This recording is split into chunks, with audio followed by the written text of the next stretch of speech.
सुनते हैं प्रेमचंद द्वारा लिखी गई कहानी ठाकुर का कुआं। जोखू ने लोटा मुंह से लगाया तो पानी में सख्त बदबू आई। गंगी से बोला, यह कैसा पानी है, मारे बास के पिया नहीं जाता।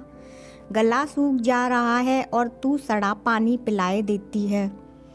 गंगी प्रतिदिन शाम पानी भर लिया करती थी। कुआं दूर था, बार बार जाना मुश्किल था। कल वह पानी लाई तो उसमें बू बिल्कुल न थी। आज पानी में बदबू कैसी। लोटा नाक से लगाया तो सचमुच बदबू थी। जरूर कोई जानवर कुएं में गिरकर मर गया होगा, मगर दूसरा पानी आवे कहाँ से। ठाकुर के कुएं पर कौन चढ़ने देगा। दूर से लोग डांट बताएंगे। साहू का कुआं गांव के उस सिरे पर है, परंतु वहाँ भी कौन पानी भरने देगा। कोई तीसरा कुआं गांव में है नहीं। जोखू कई दिन से बीमार है।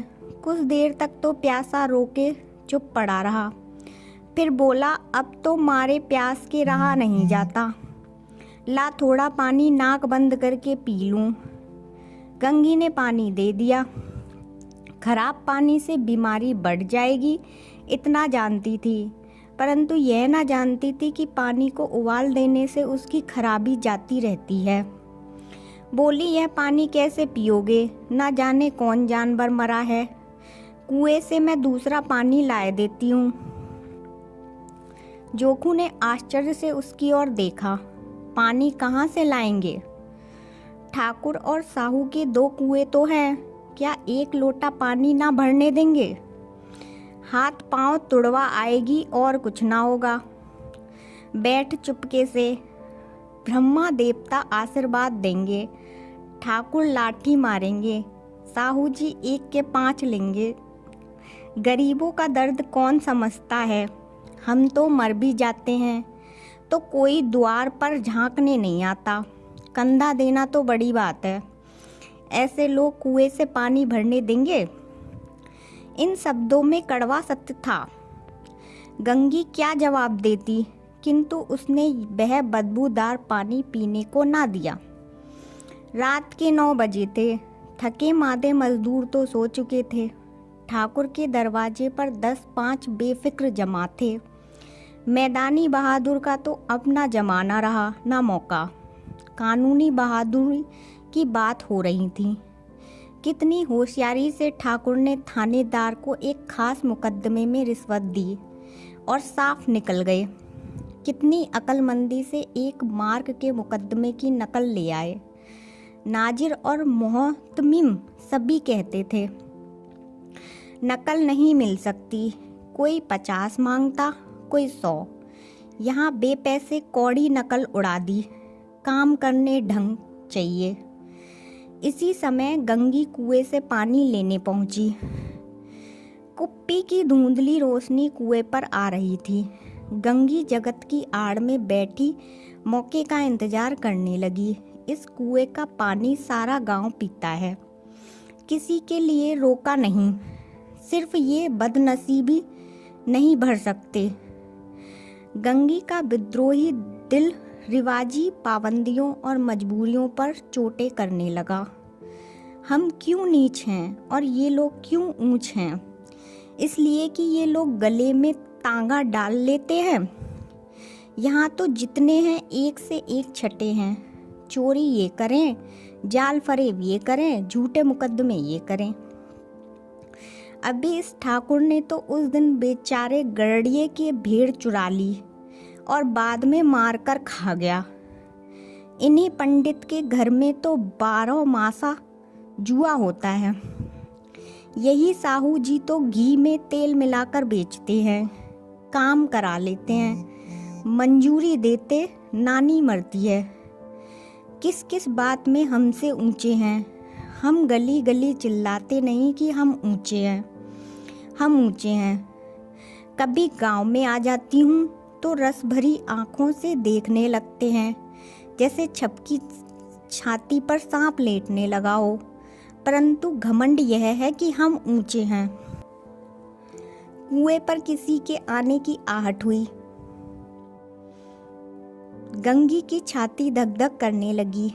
कहीं देख लें तो गजब हो जाए, एक लात भी तो नीचे ना पड़े। उसने घड़ा और रस्सी उठा ली और झुककर चलती हुई एक वृक्ष के अंधेरे साए में जा खड़ी हुई। कब इन लोगों को दया आती है किसी पर।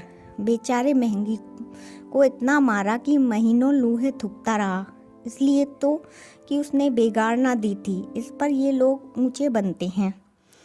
कुएं पर स्त्रियां पानी भरने आई थीं। इनमें बात हो रही थी।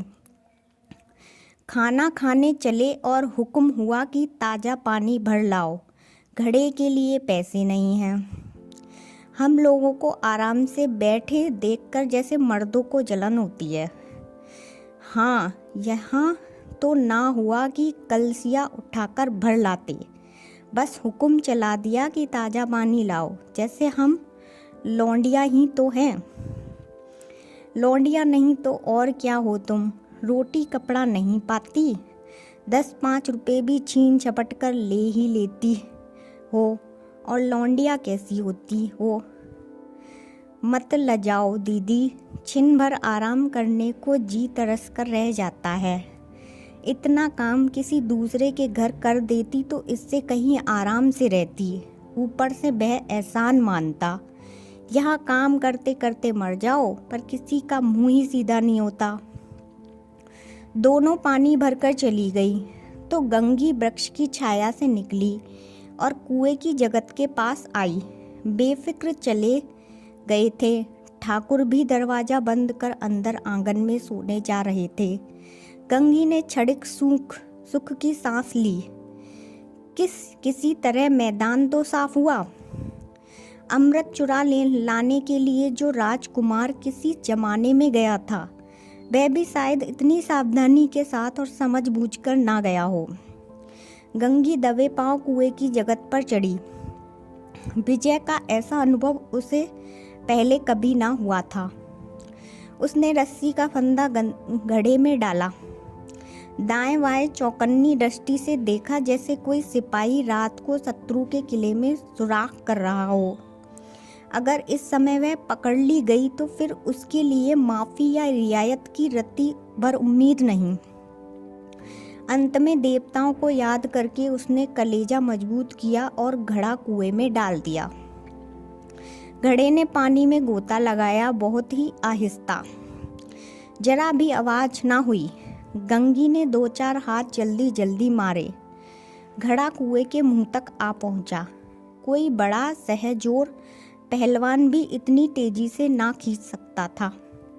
गंगी झुकी कि घड़े को पकड़कर जगत पर रख के एकाएक ठाकुर साहब का दरवाजा खुल गया। शेर का मुंह इससे अधिक भयानक ना होगा। गंगी के हाथ से रस्सी छूट गई। रस्सी के साथ घड़ा धड़ाम से पानी में गिर गया और कई क्षण तक पानी में हिलकोरे की आवाज़ सुनाई देती रही। ठाकुर, कौन है कौन है, पुकारते हुए कुएं की तरफ आ रहे थे और गंगी जगत से कूदकर भागी जा रही थी। घर पहुंचकर देखा कि जोगू लोटा मुंह से लगाए वहीं मैला गंदा पानी पी रहा है। अगर आपको ये हमारी कहानी अच्छी लगी तो हमारे चैनल को सब्सक्राइब करें और इस वीडियो को लाइक और शेयर करना ना भूलें।